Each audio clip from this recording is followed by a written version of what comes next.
Assalamualaikum warahmatullahi wabarakatuh. Waalaikumsalam warahmatullahi wabarakatuh, Pak. Apa kabar nih teman-teman? Semoga baik-baik saja ya.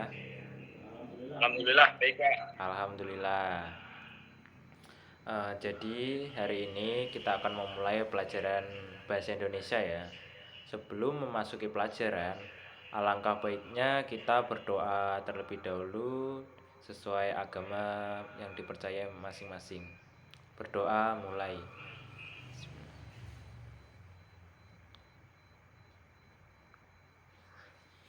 Berdoa selesai. Nah, sebelumnya saya akan absen dulu nih. Muhammad Riyal Muaimin. Hadir, Pak. Sial, Pak. Oh, alhamdulillah. Semuanya hadir ya. Nah, kali ini di pelajaran mata pelajaran bahasa Indonesia kita akan membahas materi unsur-unsur pembangun cerpen. Nah, pada materi ini kita akan mengingat lagi apa itu cerpen. Cerpen adalah cerita atau kisah alur hidup manusia dalam bentuk yang ringkas dan jelas. Cerpen juga dinamakan dengan prosa atau karangan fiksi, memiliki isi pengisahan yang hanya berfokus pada sebatas satu permasalahan atau konflik. Nah, ini dia unsur pembangun cerpen.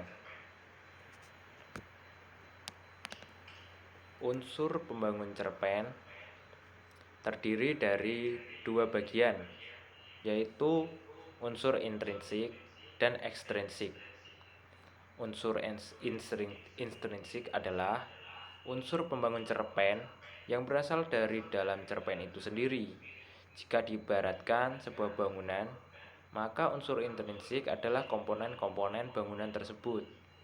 Unsur intrinsik cerpen terdiri dari tema, tokoh atau penokohan, alur cerita, latar gaya bahasa, sudut pandang, dan amanat.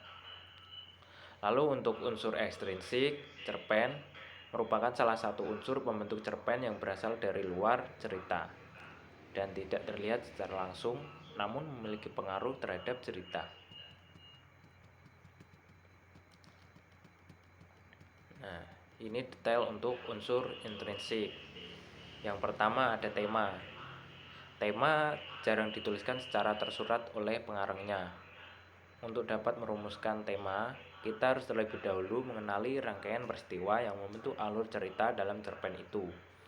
Dengan kata lain, tema merupakan ide atau gagasan dasar yang melatar belakangi keseluruhan cerita yang ada di cerpen. Tema memiliki sifat umum dan general yang dapat diambil dari lingkungan sekitar, permasalahan yang ada di masyarakat, kisah pribadi pengarang sendiri, pendidikan, sejarah, perjuangan romansa, persahabatan, dan lain-lain. Untuk kedua, ada penokohan.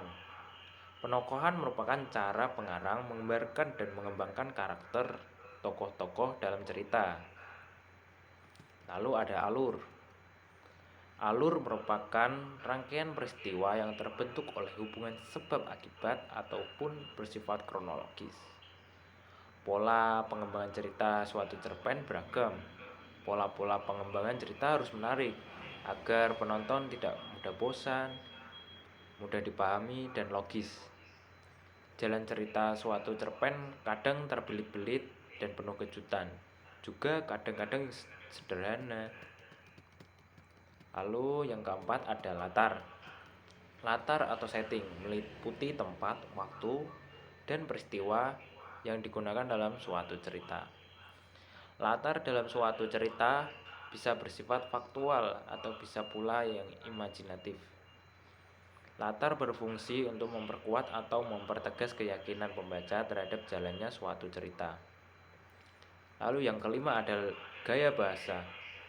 Dalam cerita, penggunaan bahasa berfungsi untuk menciptakan suatu nada atau suasana persuasif, serta merumuskan dialog yang mampu memperlihatkan hubungan dan interaksi antara sesama tokoh, kemampuan yang sang penulis, mempergunakan bahasa secara cermat dapat menjelmakan suatu suasana yang berterus terang.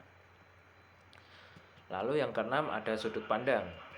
Sudut pandang merupakan strategi yang digunakan oleh pengarang cerpen untuk menyampaikan ceritanya, baik itu sebagai orang pertama, kedua, ketiga, bahkan para penulis menggunakan sudut pandang orang yang berada di luar cerita. Yang selanjutnya ada amanat. Amanat merupakan pesan yang hendak disampaikan pengarang. Amanat dalam cerpen umumnya bersifat tersirat. Kehadiran amanat pada umumnya tidak bisa lepas dari tema cerita. Misalnya tema cerita itu tentang perjuangan kemerdekaan. Amanat cerita itu pun tidak jauh dari pentingnya mempertahankan kemerdekaan. Ya, seperti itulah. Nah, selanjutnya ini ada unsur ekstrinsik. Pada unsur ekstrinsik, yang pertama ada latar belakang masyarakat, yang merupakan alasan atau faktor yang mempengaruhi dasar penulis dalam membuat karangan cerita. Misalnya, ideologi negara, politik dalam negeri, kondisi sosial, dan ekonomi. Latar belakang penulis. Yang termasuk dalam latar belakang penulis adalah riwayat hidup penulis, kondisi psikologis, dan aliran sastra penulis. Lalu yang ketiga, nilai yang terkandung dalam cerpen. Nilai yang merupakan unsur ekstrinsik seperti nilai agama, nilai sosial, dan lain-lain. Nah, kita sampai pada evaluasi pembelajaran hari ini. Untuk Mas Rial nih, yang tadi kan udah mendengarkan materi yang udah saya sampaikan dan kita belajar bareng-bareng ya. Mas Rial kira-kira mau pilih mana nih? Nah, nomor 1, Pak. Oh, nomor 1 ya. Nah, nomor 1. Ini ada soal, Mas Rial bisa jawab ya. Oh ya, ini amanat berarti, Mas. Amanat itu pesan moral yang disampaikan oleh penulis terhadap cerita. Kita lihat ya, apakah benar atau tidak. Wah, benar. Amanat adalah pesan yang hendak disampaikan oleh sang penulis. Lalu yang kedua itu alur. Alur yang merupakan rangkaian peristiwa yang terbentuk oleh hubungan sebab akibat ataupun bersifat kronologis. Lalu yang ketiga itu jawaban dari tema. Tema adalah ide atau gagasan yang melatar belakangi keseluruhan cerita yang ada di cerpen. Nah, sepertinya kita sudah di penghujung pembelajaran nih. Terima kasih untuk teman-teman yang sudah hadir dalam kelas mata pelajaran Bahasa Indonesia kali ini. Wassalamualaikum warahmatullahi wabarakatuh. Waalaikumsalam warahmatullahi wabarakatuh.